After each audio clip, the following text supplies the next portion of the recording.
All right. Good morning. Welcome to Northwest, a Unitarian Universalist congregation where we persevere.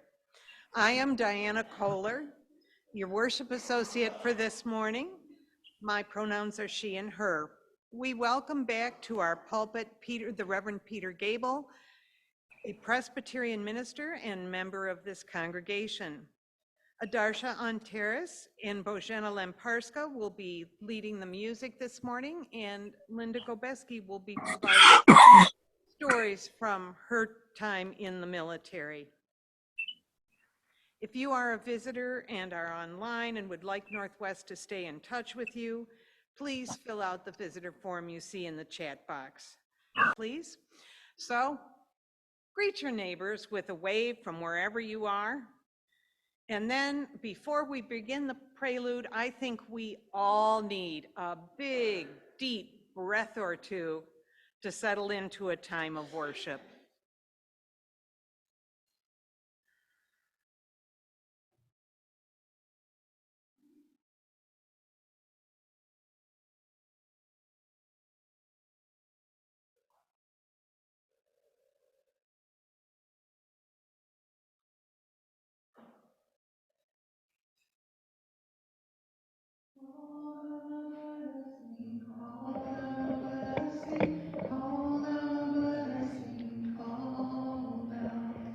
Call out a blessing, call out a blessing, call out a blessing, call it down. Joy before us, joy behind us, joy within us and around us.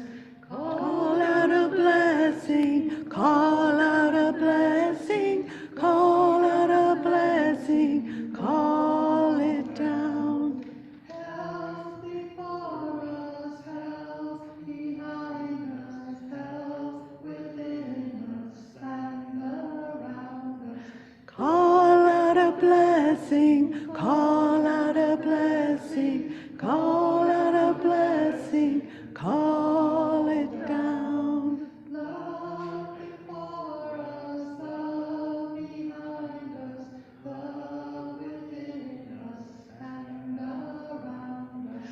Call out a blessing, call out a blessing, call out a blessing, call it down. Peace before us, peace behind us, peace within us and around us.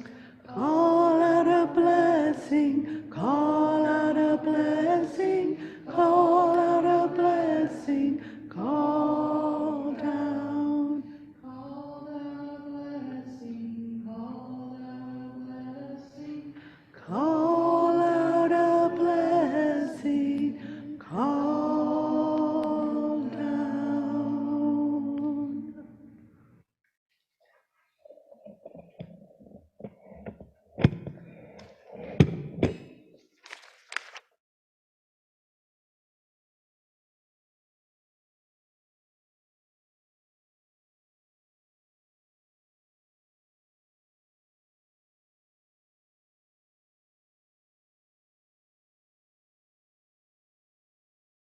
We begin our service today with a land acknowledgement. We collectively acknowledge that Northwest Unitarian Universalist Church occupies the ancestral, traditional, and contemporary lands of the Anishinaabe, the Three Fires Confederacy of Ojibwe, Ottawa, and Potawatomi people. This building resides on land ceded in the 1807 Treaty of Detroit. We recognize, support, and advocate for the sovereignty of Michigan's 12 federally recognized Indian nations, for historic Indigenous communities in Michigan, for Indigenous individuals and communities who are here now, and for those who were forcibly removed from their homelands. By offering this land acknowledgement, we pledge ourselves to justice and repair, both with the land and the people.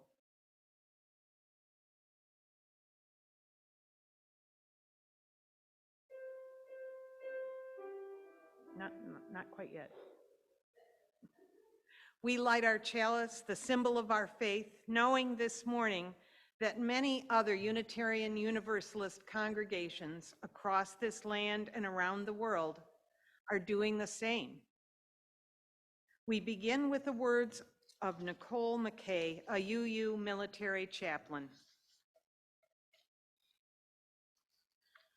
We gather to remember those who could not grow old, and those forced to grow old long before their time.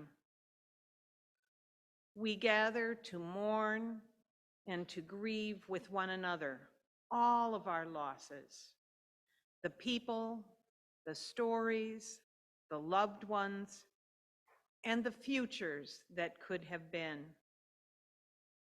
We gather to do the hard work of facing the difficult realities of our present and our past, where there is conflict, violence, war, and hatred.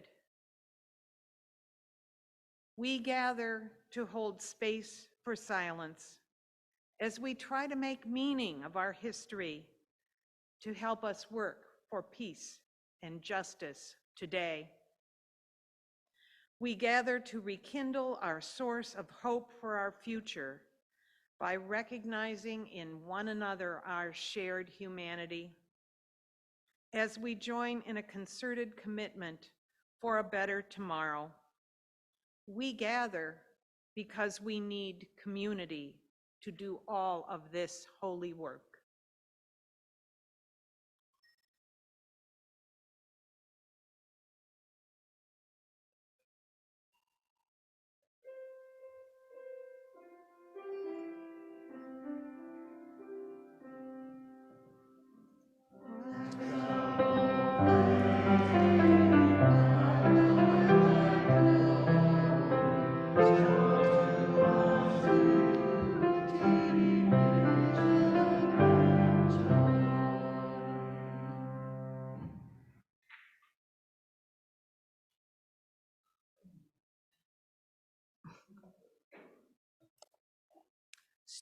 Story time with Linda Gobeski, and the story is kind of about me.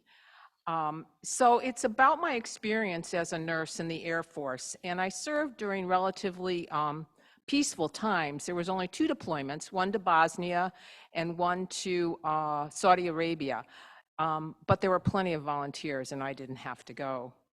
But I wanted to start today with some facts about military medicine. You know, it's had to change over the years, and because as weapons changed, you know, wounds became different to treat. So, you know, they advanced a lot of medical techniques in the military, like surgeries for trauma, treating massive amounts of soldiers with bacteria, who had bacterial infections, with antibiotics.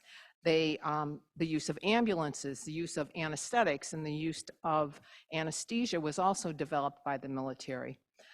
During the Vietnam War, that war accelerated the use of emergency medical technicians. The medics would go out onto the battlefield, you know, dress up the wounds, get the people ready to transport to a hospital, and hopefully save their lives. And, you know, it's just kind of like calling EMS today.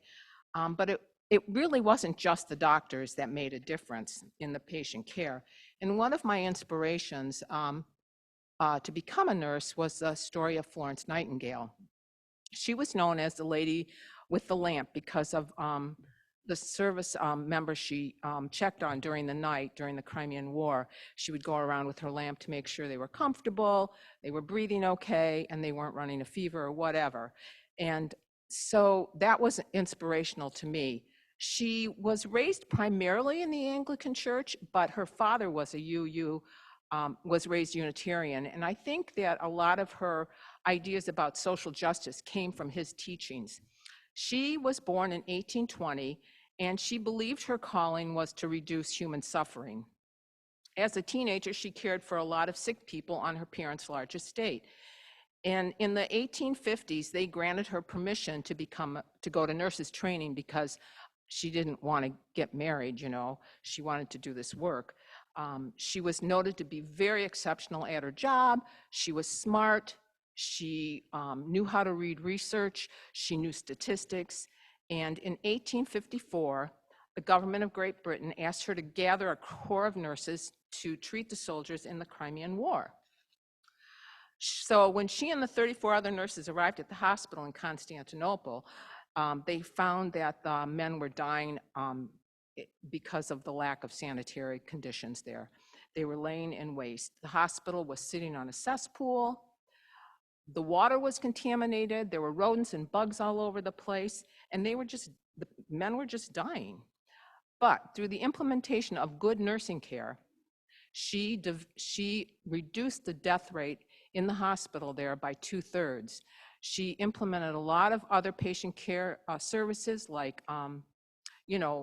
good food for the soldiers, which is something we still work on today in hospitals, but that's another story. She also put together a library so that the soldiers would have something to do while they healed and hopefully be able to return home for their families. And anyways, that's what called me to become a nurse. So there were a lot of reasons why I went to nursing school, or why I wanted to go into the military, and one of them is because I wanted my husband to clean the garage in Detroit where we lived, and this was the only way I could get him to do it, was if we moved. So anyways, when I graduated in 1994, I took the Uniformed Services Oath of Office and at my nursing school graduation, and Jim and the girls and my parents and my classmates and their families were there, and they watched as Kelly and I took the oath of office and were commissioned into the Air Force. I raised my right hand and had to repeat the words back to the major, right? And when it got to the point that said, "You swear to uphold the U.S. Constitution from all enemies, foreign and domestic," I froze. I just looked at him, and he probably had seen that look on people's face before, because he just said to me very quietly, "It's okay, just say it." So I did. Anyways, then I went to boot camp, and that was a 2-week officers training, medical officers training, and it was called MIMSO, which stands for Military Indoctrination of the Medical Services Officers. That was pretty intimidating, right? But I did learn a lot about military protocol, which really was the point, right? I learned how to wear my uniform. I learned that you couldn't have long hair, you couldn't touch the collar, you couldn't wear dangly earrings, no bangs touching your eyebrows. I learned how to salute. I learned who to salute. I learned where not to salute. Like, you don't salute indoors, and whenever you're outdoors, you have to wear your hat if you have your uniform on. So I also learned how to pack for a deployment, and I really learned the importance of teamwork, and I learned that primarily through playing volleyball. But anyways, when I reached my duty station at Wright Pat, there I am in my BDUs, I began my 4-year journey into military nursing. And during my first 2 years, I worked on a surgical unit, an ICU unit, and I worked on a telemetry unit. Then in my last 2 years, I worked as an obstetric nurse. And every year in September, we would do a battlefield training for a weekend from Friday to Sunday. And it was always really hot and muggy in Dayton at the time, and I would be dressed in my uniform, and sometimes we'd have to put on chem gear with the face mask and the gloves and everything, and it was just really hot and miserable. I learned how to carry wounded soldiers. I learned how to load them onto a plane for transport to a hospital. I learned how to put together and take down a battlefield hospital. I learned how to bandage wounds, and I learned how to triage patients. And one year, I was actually sent to the real hospital because I got dehydrated. And then there was the whole MRE and water buffalo stories, and I'll tell Barb Carney that because she was also in the military, I found out this morning. So anyways, she probably had those experiences too. I cared for a lot of active duty members, and I cared for a lot of veterans. I actually provided care for Colonel Tibbets, who was the pilot that dropped the atomic bomb on Hiroshima during World War II.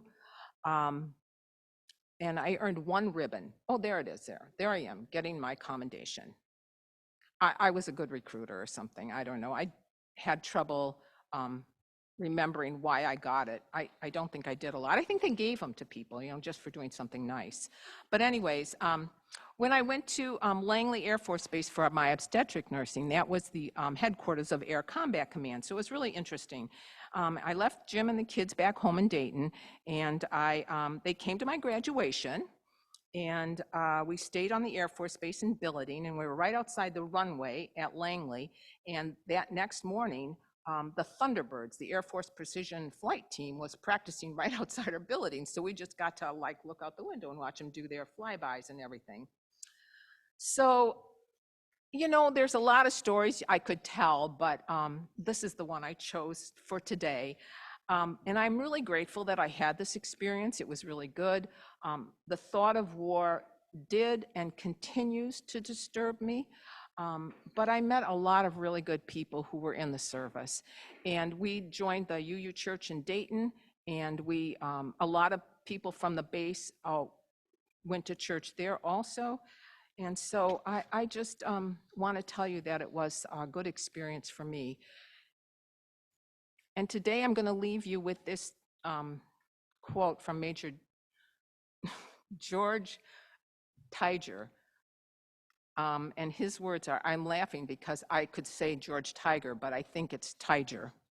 Anyways, he is a UU chaplain in the Army. Memorial Day is not to be celebrated. It is to be observed on behalf of the true witnesses of our human failure to love our neighbors as ourselves. Thank you.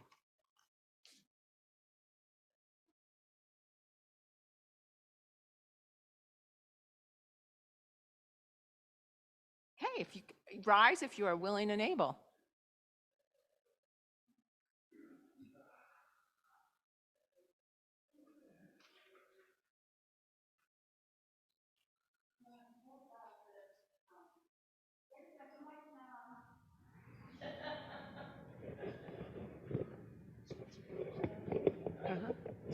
Oh, are you coming with me? Yep. I don't know how to do this. It doesn't seem to cooperate. Huh? Oh. Okay, so when I was told about the theme of this next song, which is care less, to not have as many cares, this song really jumped into my mind. So there are movements with it. I'm going to teach it to you. It's call, response. So that means just listen to my words and repeat after me. So the first two are, I am a tower of strength within and without. I am a tower of strength within. So that you don't repeat without. So we'll do that first. The second verse is, I let all burdens fall from my shoulders, all anxiety slip from my mind. And then when you hear me sing, I let every shackle be loose. Just sing and dance and let your shackles be loose. Anything that would hold you or pull you back. Okay, so we're going to get some drumming with Alex. Go ahead. I am a tower of strength within and without. I am a tower of strength within. Tower of strength within and without. I am a tower of strength within. I let all burdens fall from my shoulders. All burdens fall from my shoulders. All anxiety slip from my mind. All anxiety slip from my mind. Let all burdens fall from my shoulders. All burdens fall from my shoulders. All anxiety slip from my mind. I let every shackle be loose. I let every shackle be loose. I let every shackle be loose. I let every shackle be loose. One more time with power. Here we go. I am a tower of strength within and without. I am a tower of strength within and without. I am a tower of strength within. I let all burdens fall from my shoulders. Burdens fall from my shoulders. All anxiety slip from my mind. All anxiety slip from my mind. I let all burdens fall from my shoulders. All burdens fall from my shoulders. All anxiety slip from my mind. All anxiety slips from my mind. I let every shackle be loose. I let every shackle be loose. I let every shackle be loose. I let every shackle be loose.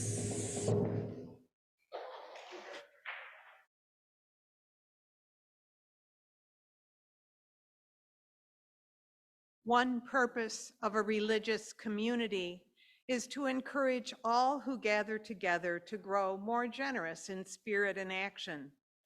This is the great end of all religious tradition, all the world's faith traditions, to bring the human closer to the divine by acts of creation and compassion. We now take an offering that will mutually support this congregation and our shared plate recipient, which this month is the Southfield Emergency Needs Fund. 6 months during the year, we support this program, which helps Southfield residents overcome hurdles to achieve a satisfying quality of life. If you would like to donate, there will be a variety of ways you can see on the screen in a moment. And if you are here in person, you can put money in the basket. Thank you.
Okay, so there's 3 parts. We're going to demo each of the parts before we join together as a congregation.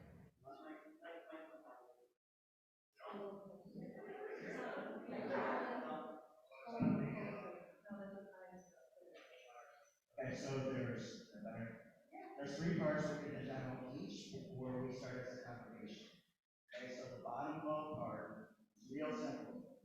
It's breathe in, breathe out, breathe in, breathe out. And then my part, we can do that one. We can choose to do this one that goes, when I breathe in, I breathe in peace. When I breathe out, I breathe out love. And Julie will show us the test can. When I breathe in peace. When I breathe out love.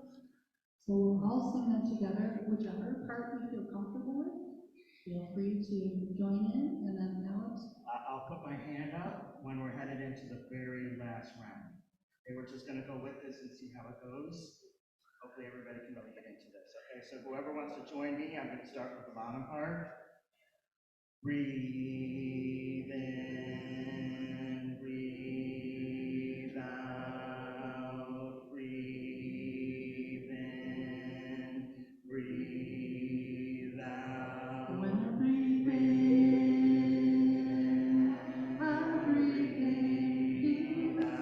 When I breathe out, I breathe out love.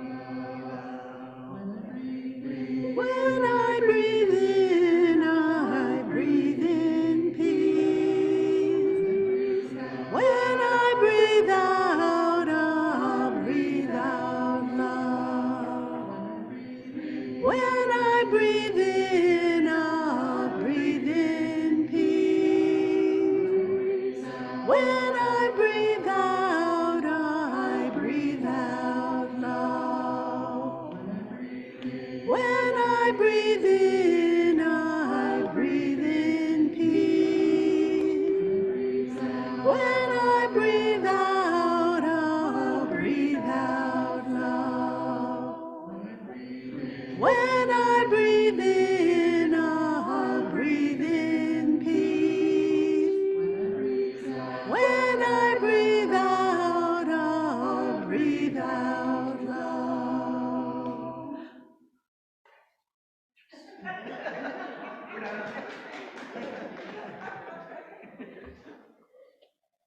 Our reading this morning is by the Reverend Sam Trumbore.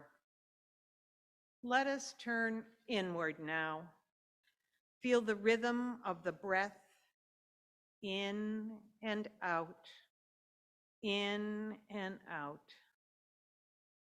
Find the peace of just being with the flow of the breath, letting go of yesterday and tomorrow. Feel the restorative power of the peace of this moment, a peace large enough to open to the concerns and sorrows that trouble us, a stillness quiet enough to respond to the joys and celebrations that enliven us. There is safety here in the rhythm of the breath. The ebb and flow of life is enacted with each one, taking in oxygen sustenance, letting go of carbon dioxide waste, taking in the fullness of experience, letting go of the residue that wants to cling to us.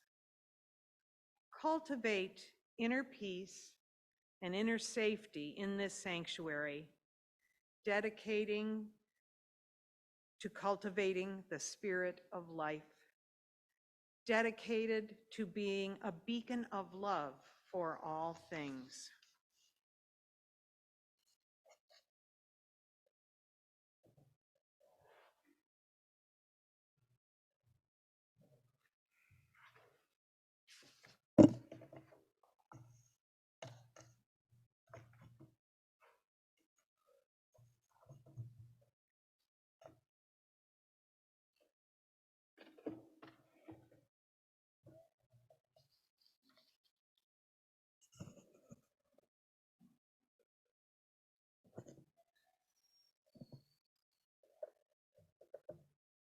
Where'd Ben go?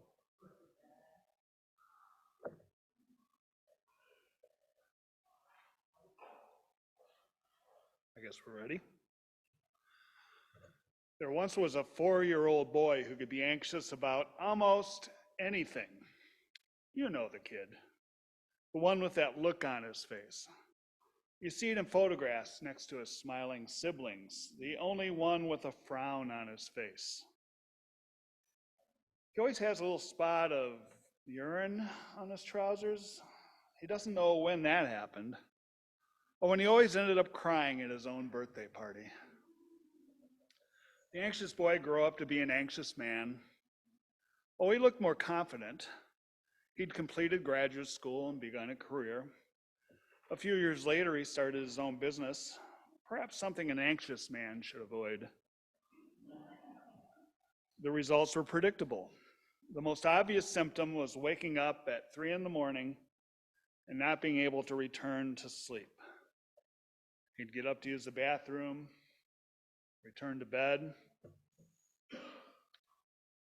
and then ruminate the rest of the evening over all the pitfalls awaiting his business. As you might have guessed, this thinly veiled story is my story. Yes, I'm an anxious man. There's someone back there who will verify that, maybe a couple people. One of the major challenges in my life has been to recognize anxiety so I can deal with it and reduce its negative impact on my life and the lives around me. Some of the tools I've used over the years to reduce anxiety include medications, exercise, reading, and yoga. I've given meditation a crack from time to time, but I've only found it helpful in the form of walking meditation. The most important anti-anxiety tool I've used over the years, with varying degrees of success, is difficult to name. At one time, I called it having no more F's to give. Well, that's not exactly what I called it. Now, this can be a bit abrupt when you're dealing with other people, like ending a tearful conversation with the wife you're leaving with, "Frankly, my dear, I don't give a damn." Lately, I've come to prefer a different name for this method: care less. Not careless, a single word that means not to be careful or have no regard for care. Care less. Two words encouraging us to care a little less about matters when possible. You haven't figured out yet how you're going to pay your daughter's next year of college tuition? Well, care less. Can't keep up with all your social events? Care less. Worried about your job and the stress at work is overwhelming? Care less. Notice caring less is not the same thing as doing less, though that result is possible. The idea of caring less is a verbal twist on a central concept in the Christian gospel, as well as many major religions and philosophies. Let's take a look at some major world religions and philosophies and ask the question, beginning with Islam, how does Islam encourage us to care less about food and other necessities?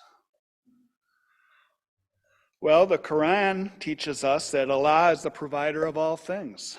We're reminded that He is the one who gives us food, water, and shelter, and that we should not be concerned about our needs. Here are some citations from the Quran and prominent interpreters.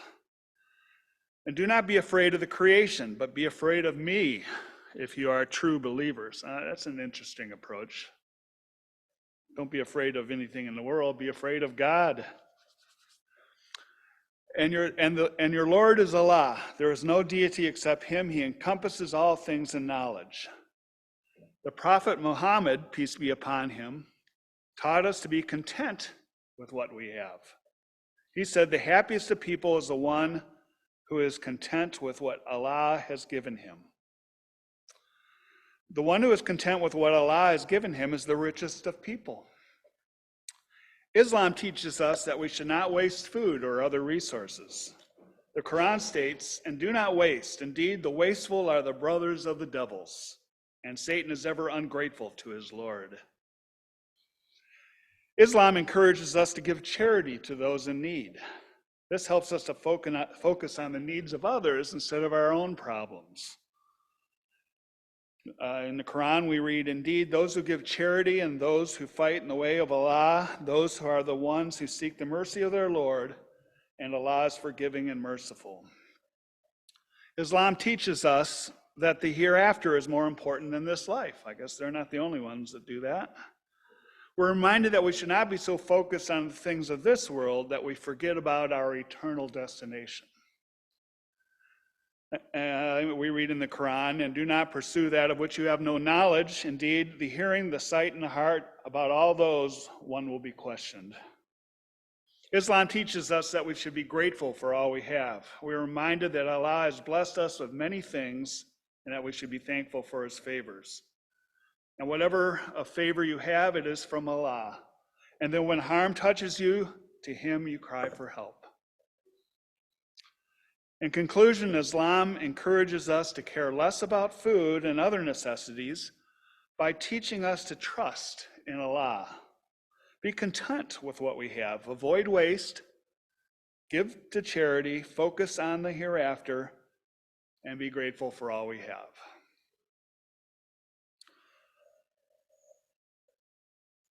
Well, how does Buddhism encourage us to care less about food and other necessities?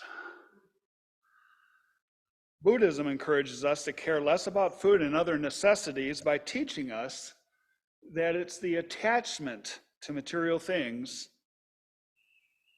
that is the root of all suffering. When we are attached to material things, we become obsessed with acquiring and possessing them. This leads to a never-ending cycle of craving and dissatisfaction. Buddhism teaches that the only way to escape this cycle is to let go of our attachments. This does not mean that we have to give up all material possessions. It simply means that we should not let our possessions control us. We should learn to be content with what we have and to focus on the things that are truly important in life, such as our relationships with others and our spiritual development. Here are some specific ways that Buddhism encourages us to care less about food and other necessities. The practice of generosity. One of the most important practices in Buddhism is generosity. When we give to others, we're not only helping them, but we're also helping ourselves to let go of our attachments. The practice of simplicity. Buddhism teaches that simplicity is a virtue. When we live simply, we are less likely to be attached to material things. The practice of mindfulness. Mindfulness is the practice of paying attention to the present moment without judgment. When we are mindful, we are less likely to be caught up in thoughts about the past or the future. And we are more likely to appreciate the things that we have right now.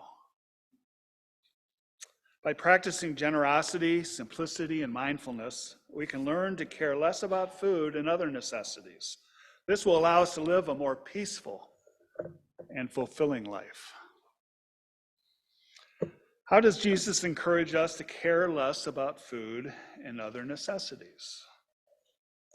Well, Jesus teaches us that our true needs are spiritual, not material. In the Gospel of Matthew, Jesus says, "Therefore I tell you, do not worry about your life, what you eat or drink, or about your body, what you will wear. Is not life more than food, and the body more than clothes? Look at the birds of the air. They do not sow or reap or stow away in barns, and yet your heavenly Father feeds them. Are you not much more valuable than they? Can any one of you, by worrying, add a single hour to your life? And why do you worry about your clothes? See how the lilies of the field grow. They do not labor or spin, yet I tell you that not even Solomon in all his splendor was dressed like one of these. If that is how God clothes the grass of the field, which is here today and tomorrow is thrown into the fire, will he not much more clothe you, O you of little faith? So do not worry, saying, what shall we eat, or what shall we drink, or what shall we wear? For the pagans run after all these things." Oh, I hope I didn't offend any pagans here. But Jesus said it, not me. "And your heavenly Father knows that you need them. But seek first his kingdom and his righteousness, and all these things will be given to you as well." I love the poetry of that passage. That's just unsurpassed. We should trust in God to provide all our needs. Jesus says, "Therefore, do not worry about tomorrow, for tomorrow will worry about itself." And I love that phrase. One that I have is, "Don't suffer twice." Because I'll be anxious about whether 2 people are going to show up Sunday morning, so that Susan and I can actually come to church. And so I suffer the day before worrying about it. And then if it happens, I suffer the next day too. So yes, let it take care of itself. Each day has enough trouble of its own. Do not be afraid, little flock, for your Father has been pleased to give you the kingdom. And I guess that's sort of true. We got all of this together.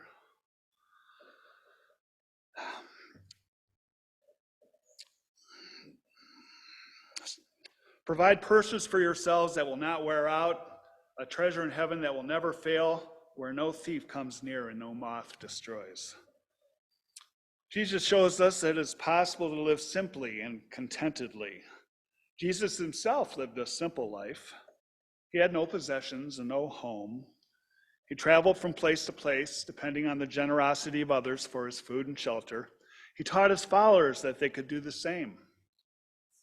Following Jesus' example, we can learn to care less about food and other necessities and focus on our spiritual needs.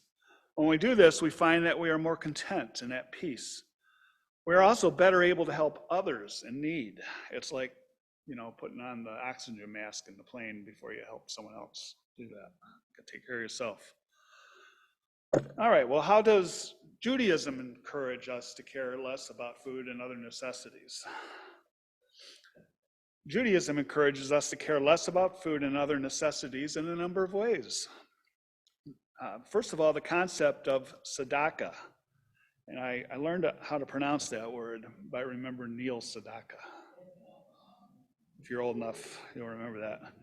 There's a Jewish concept of charity of righteousness. It is an obligation to help those in need, and it is seen as a way of caring for the poor and vulnerable. Judaism teaches that we should not focus on our own needs, but should instead be mindful of the needs of others. You'll see this stuff that's in common all over, the empathy involved in all these different faiths. The concept of simcha, and I'm not sure I'm pronouncing that right. Simcha is the Jewish concept of joy.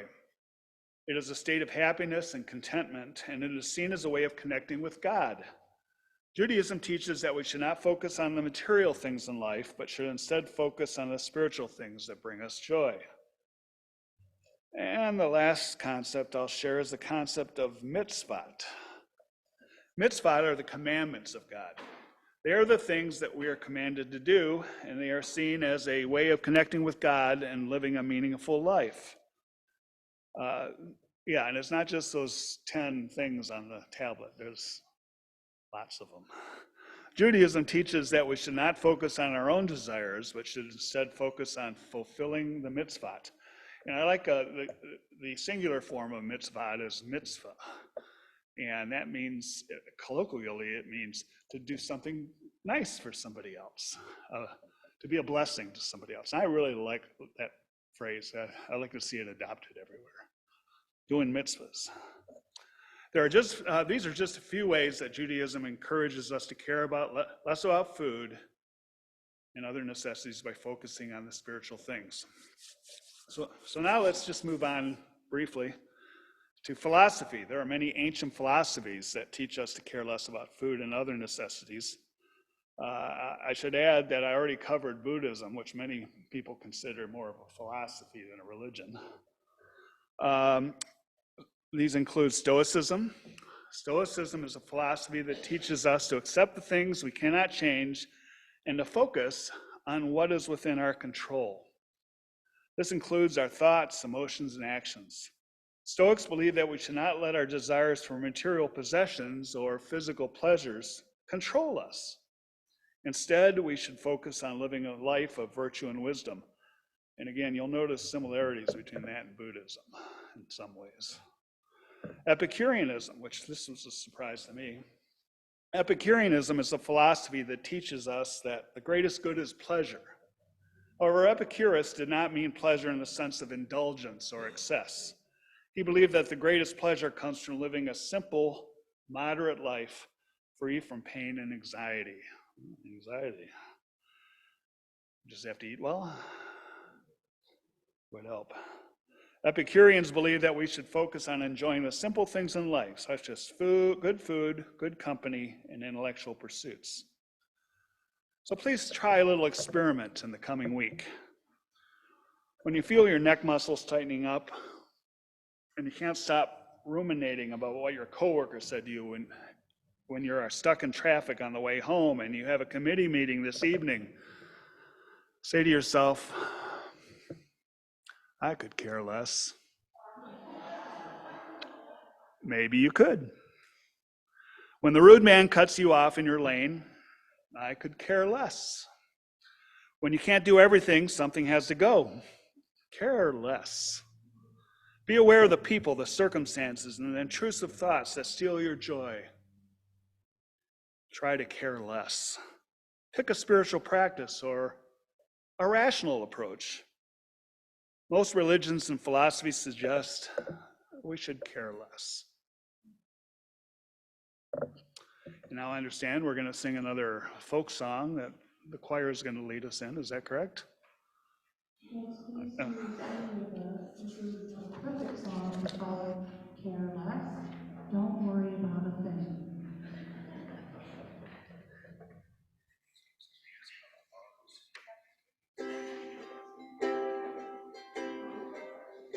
Don't worry about a thing, 'cause every little thing is gonna be alright. Singing, don't worry about a thing, 'cause every little thing is gonna be alright. Rise up this morning, smile with the rising sun. Little birds, please fly my doorstep, singing sweet songs, of melodies pure and true, saying, this is my message to you. Sing, don't worry about a thing, 'cause every little thing is gonna be alright. Singing, don't worry about a thing, 'cause every little thing is gonna be alright. Rising up this morning, smile with the rising sun. Little birds, it's by my doorstep, singing sweet songs, of melodies pure and true, saying, this is my message to you. Singing, don't worry about a thing, every little thing is gonna be alright. Singing, don't worry about a thing, 'cause every little thing is gonna be alright.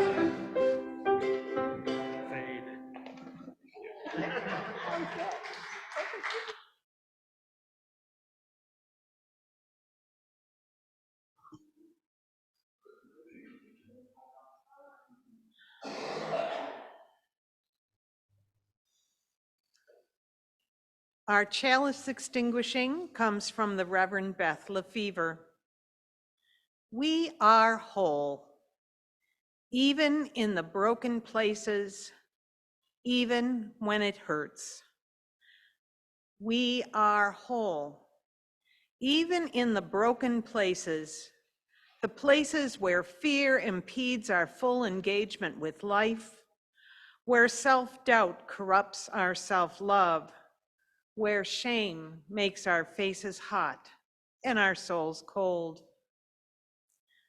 We are whole, even in those places where perfectionism blunts the joy of full immersion into person, place, and activity, where good enough does not reside, except in our silent longings, where our gaps must be fast filled with substance, accomplishment, or frenzied activity, lest they gape open and be disgusting. We are whole where we would doubt our own goodness, richness, fullness, and depth, where we would doubt our own significance, our own profoundness. We are whole, even in our fragility, even when we feel fragmented, alone, insubstantial, insufficient. We are whole, even as we are in process, even as we stumble, even as we pick ourselves up again, for we are whole. We are whole. I think we went all the way through our fuel here. Before the postlude, and we have a few announcements. You are invited to join us for coffee, tea, and light snacks after the service in the multi-purpose room. This is a Unitarian church, after all. The Social Justice Committee is looking for volunteers to take shifts at our booth at Ferndale Pride next Saturday, June 3rd, from noon to 8 p.m. We will be passing out literature as part of our ongoing efforts to maintain our role as a welcoming congregation for members of the LGBTQIA+ community. Volunteer sign-up can be found in our newsletter. And we invite you to the Magical Musical Gala in the Glen. Come join Adarsha Antares, Nancy Landon, and Mark Denny and friends for an enchanted evening of live music, joy, appetizers, and beverages at the Magical Musical Gala in the Glen on Friday, June 9th at 6:30 p.m. at Mark and Nancy's home in Southfield.